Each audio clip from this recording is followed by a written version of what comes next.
नमस्कार मित्रांनो, जय महाराष्ट्र, नर्मदे हर. आज बऱ्याच दिवसांनी परत एकदा व्हिडिओ बनवला आहे. आणि व्हिडिओ बनवायचं कारण एवढंच आहे का परिक्रमेसाठी जे निघत आहेत आता सध्या, म्हणजे आता उद्याची एकादशी झाल्यानंतर साधारण 3 नोव्हेंबरला बरेचसे परिक्रमा आता परिक्रमेचा संकल्प करता किंवा परिक्रमा उचलणार आहेत.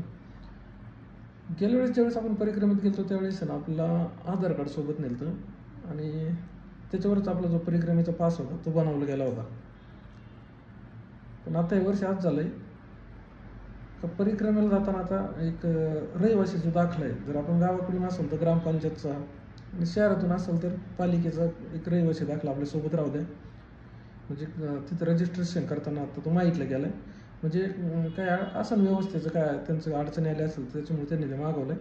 ही जी माहिती आपल्याला आपल्यासोबत जे गेल्या वर्षी परिक्रमेत होते आणि ह्या वर्षी परत एकदा परिक्रमेला गेले, ज्यांनी दसऱ्याला परिक्रमा सुरू केली त्यांनी माहिती आपल्यापर्यंत पोहोचवली आहे.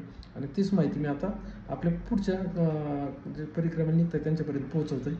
ही माहिती आहे आधार कार्डसोबत आपलं एक रहिवासी दाखला तो पण घेऊन जा, जेणेकरून तिथल्या व्यवस्थेला आपलं सहकार्य होईल. धन्यवाद. रामकृष्ण हरी.